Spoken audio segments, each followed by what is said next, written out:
only the replacement from my thesis advisor, Martin Heisenberg, who was originally elected, and then mentioned me as a replacement since he couldn't make it. And Martin Heisenberg is the youngest son of the uncertainty principle Heisenberg, so he might have had a thing or two to say in this conference. I'll try to replace him as good as I can. Given that there's only 20 minutes of speaking time, I'll try to refrain from any interpretations or much interpretation. I'd rather have a brief conceptual slide at the beginning and maybe one sentence at the end, and the rest will be mostly data slides or slides explaining the experiments how we did it together. The conceptual slide I'd like to show in the beginning is essentially a reference to the ethological validity of the experiments that I'm going to describe. They are going to be highly derived, they're going to be very seemingly unnatural and laboratory experiments, but I won't have the time to go into the ethological relevance of these experiments that they have. We may discuss them at some later point, but right now I won't have time to do that, other than to assure you that they do have ethological relevance, and some part of that relevance is that a reproducible behavior would not be evolutionary stable. So most behaviors are that noisy for an evolutionary reason. It's one part of that relevance of the experiments that we're going to look at. So there's two different animals and two different experiments. The first one is the one I mostly use for my work. It's the fruit fly Drosophila that you can see here. It's flying, in this case, for this experiment. This is originally devised, the experiment I'm going to explain now, is originally devised by my thesis advisor, Martin Heisenberg. Never really formally published that experiment, so I can't give an obvious reference for it. But the way the experiment works is that the fly is glued here by a drop of glue between head and thorax to a little copper hook. That copper hook is being held by a clamp, and so the fly is flying without actually going anywhere. So this is precisely the way it looks throughout the entire experiment that I'll be talking about. And you see that the flies are moving their antennae, their abdomen, their legs, they're beating their wings, and their halteres, of course. But the only thing that they're actually recording is the effect of the wings and the abdomen to some extent to generate torque. So we have a torque meter around the vertical body axis, and you could say that it corresponds, the trace that you see here is a 30-minute trace, sped up to 30 seconds, corresponds roughly to right and left turning maneuvers if we would let the fly fly, which we don't. And so what you see is that here the fly was attempting several left turning maneuvers and then started to generate right turning maneuvers. Now, in more modern, this is a slightly outdated slide, in a more modern experiment, the way we do it now, we let the flies fly inside of a ping pong ball. So we made a little hole in a ping pong ball, put the fly inside so that it would fly in the center of a ping pong ball, have all homogeneously lit the ping pong ball from the outside, so there's none of the cues that people know since the 1960s when people started working with this contraption, none of the cues that tell the animal to go left or to go right, like visual cues and olfactory cues and that sort of thing. None of that reaches the animal, and the stimulus situation is completely constant. So any behavioral change that you see here in the absence of an environmental state change is something that is attributed, you would call either an action. If you look at an individual turning maneuver, or those are the behavioral variability that you see in the absence of stimulus variability. And so now one question that you might have is, that experiment in itself, for Martin Heisenberg, my thesis advisor himself, was sufficient to reject the notion that flies in general, and probably animals, flies in particular, and animals in general, are just passively responding to external stimuli. This was proof enough for him that flies are active and are exploring the environment. However, other people weren't quite as convinced and said, well, this could just be random noise. That's, if you take an analog radio and you tune it between stations, so you rip the antenna out, you'll still get static out of the radio, and you wouldn't say that the radio is active. It's just taking what little it has and does something out of it. You have an amplifier in there, and you get some noise that comes out. So, if that were the case, if it were as that simple, the simplest case in which you would have random noise coming out on a temporal basis would be a puzzle process. And so there's many different ways of comparing the output of a fly to a Poisson process. One of the ways we did it was we looked at specific turning maneuvers that we can automatically detect and just record the inter-event intervals and compare them to a Poisson process. And the way we did this was to use a procedure from computer science that computer scientists use to quantify the quality of a random number generator. And so we used the so-called geometric random inner product, or GRIP procedure, to determine the deviation from perfect randomness. And our computer Poisson process, of course, is not perfectly random, like no random number generator in a computer is, but it was pretty good compared to what we found in the literature. It was okay to use. But as you can see from the scale here, the flies were still, I mean, for human eyes at least, and probably also for predatory eyes, as good as random, but we could, using this method, we could distinguish it from a random number generator in a computer. So it is random-like, it is probably for all biological eyes, it is as good as random, but we can distinguish it from them. Yes, John? Sorry, if you say random, there are lots of different types of random stochastic processes. Is this just comparing it to white noise, or what's it testing for? Well, so we can't generate perfect white noise, right? Because that's the limitations of a computer. But the simplest temporal process that would correspond to a white noise process would be the Poisson process, and if we had used a physical Poisson process, it would be zero. Since we used a computer process, it's not zero, so we can detect this difference from, mathematically ideal randomness. It's there, and it's bigger. This difference from ideal randomness is bigger for flies than for a computer. So there's random-like, we can call them pseudo-random, because a lot of people say that those are pseudo-random number generators. That's sort of what it is, but we can distinguish it from the pseudo-random number generators that we generate, that we use. And those also vary. Those different random number generators that also vary up here somewhere. Does that answer the question? So now, we've done a lot of other, it was probably naive, obviously, but that's how you start, to think that a brain with about 250,000 neurons would constitute like a single random process, maybe a whole bunch of random processes, and we did a lot of other mathematical evaluations, and in the course of which we received evidence or hints that it may be the reason why the flight behavior is so reasonably close to actual randomness is that there may be a nonlinearity in the fly brain that controls turning maneuvers. And so there was a method that we adapted from the literature with the help of the original discoverers or inventors of this method. It's called the SMAP procedure, which is part of a class of nonlinear forecasting procedures that work in a way related to the way weather forecasts work. So we take half of the data, of those 30 minutes, we take half of the data, and embed them in certain multiple dimensions, derive a mathematical model, and use then that mathematical model to predict the second half of the data. The cool thing about this method is that you can tune a weighting parameter of that model to make it more or less nonlinear. So you can turn it down to 0 and you have a linear prediction, and you can dial it all the way up to 4, and then you have a nonlinear prediction.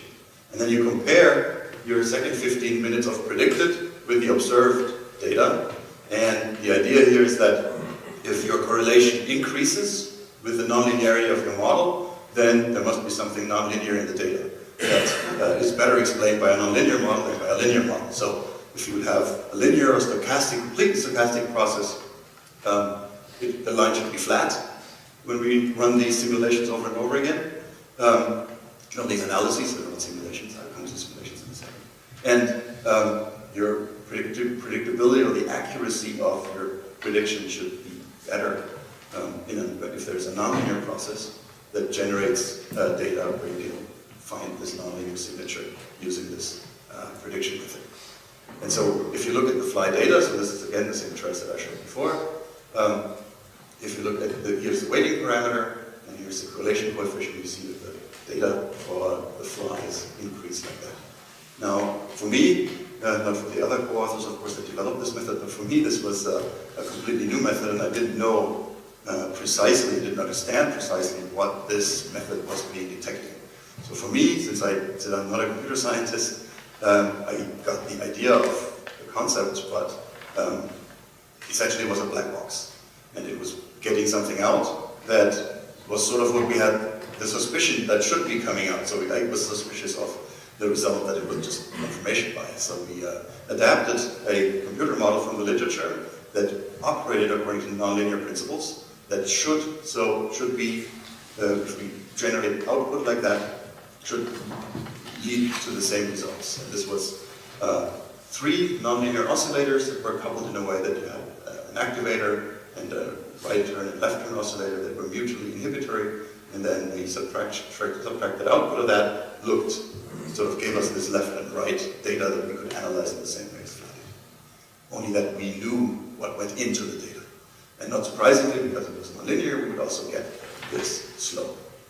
Interestingly, we can tune also these nonlinear oscillators to behave less nonlinearly. They're still nonlinear, but they converge. The equation that you're going to see in a minute, they converge to single points, and then the values, and then the SMAP curve is flat. So it's not only that the SMAP procedure detects just any old nonlinearity, it has to have certain properties. What are those properties? I won't go into the details of those different traces, I won't have time for that. So here you see the logistic map, which is the equation that we use to run these nonlinear oscillators. And if you know the logistic map, it's just, the state of that recursive function depends on the state in the previous iteration and a parameter lambda. And if you plot the parameter lambda and s after many, usually 10,000 iterations, and the parameter lambda, what you find is that this famous bifurcation diagram with converging and diverging regions. And if we plot, so if we use here the linear portion of lambda, then this is flat. And if we go to the nonlinear portion of lambda, the chaotic portion of lambda, then the slope increases. So apparently, whatever it is that controls fly turning behavior, must be nonlinear in this way, otherwise we would not be detecting it. Now, if this is nonlinear like this, then this is what you've heard before. You have the possibility of these nonlinear processes to be amplifying even the slightest small differences in the initial states of the system.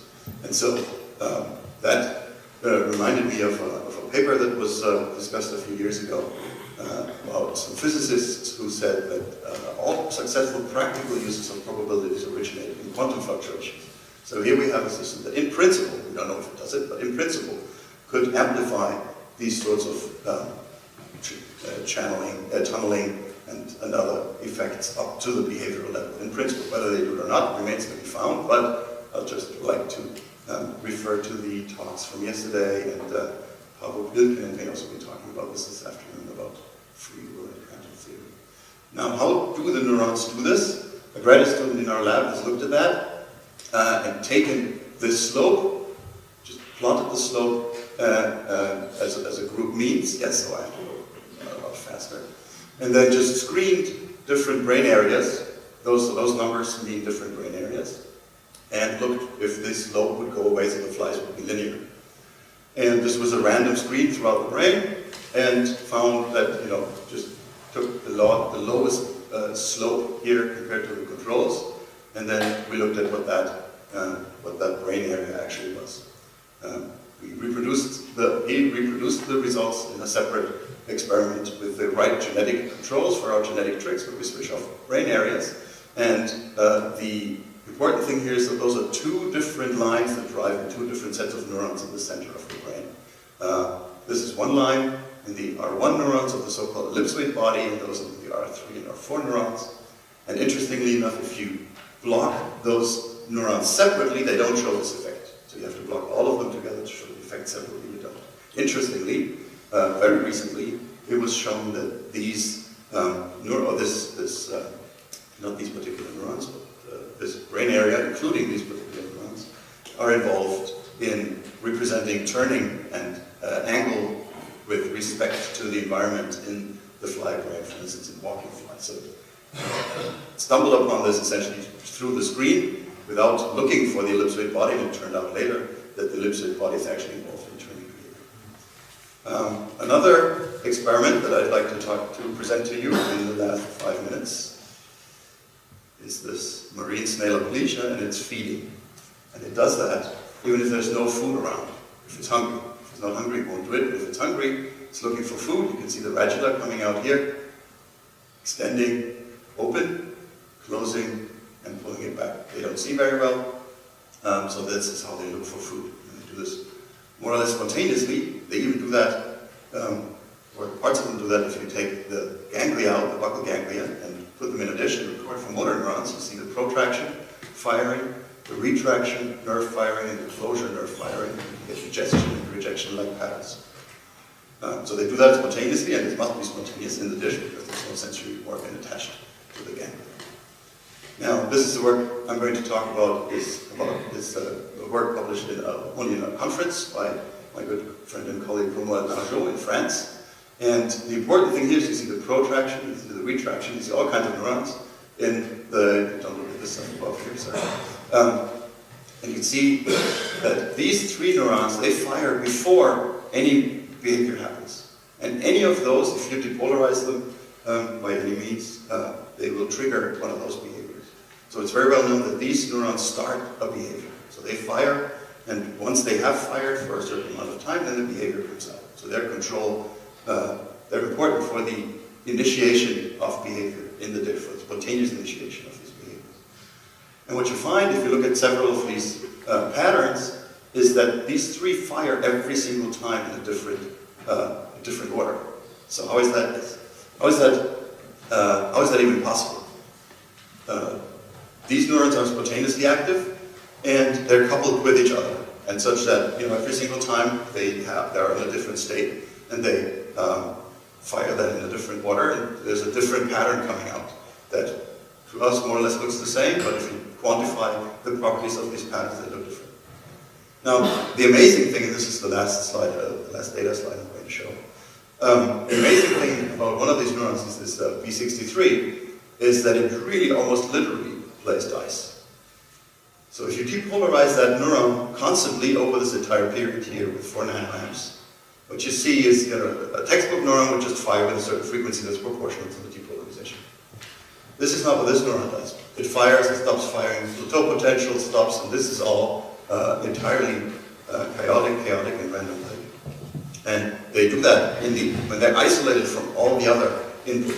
Right? So that's an isolated neuron, no input that you receive from anywhere else. And the way this works is actually, the way the neuron does that is actually by a double pendulum effect of calcium currents. So that the double pendulum is a classic example for a chaotic physical system. And you have an L1 and an L2, you have 2 weights. And actually this is an endoplasmic calcium current that keeps oscillating, that's very well known. It's calcium-induced calcium release for the biologists here. And the cytoplasmic endoreticulaire calcium pump, ATPase. And they interact to oscillate calcium inside the cell and shuttle it out of the endoplasmic reticulum back and forth. And this is the extracellular calcium activity through voltage-dependent calcium channels from activity.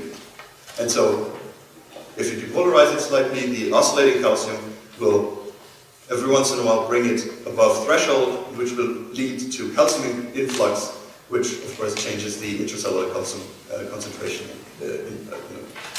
Non-linearly interacts L1 and L2 and say calcium and calcium.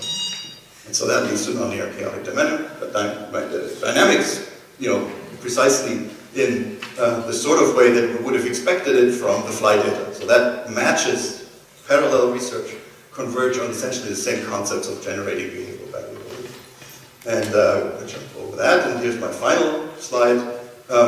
Conceptually, but in the end, you make of these data what you think it fits you, but I would say that this sort of behavioral dynamics and autonomy and variability is something that would be necessary for something that we would even discuss of whether it's okay to call it free will in humans. And if we If these things wouldn't have evolved, then probably we wouldn't be here and discussing whether we have free will or not, because we just simply don't have either. We would not have survived evolution, because that's what you need variability to survive evolution. Or we would be so stereotypic that we wouldn't even get the idea that there would be something like free will. And that's probably what I would have to say.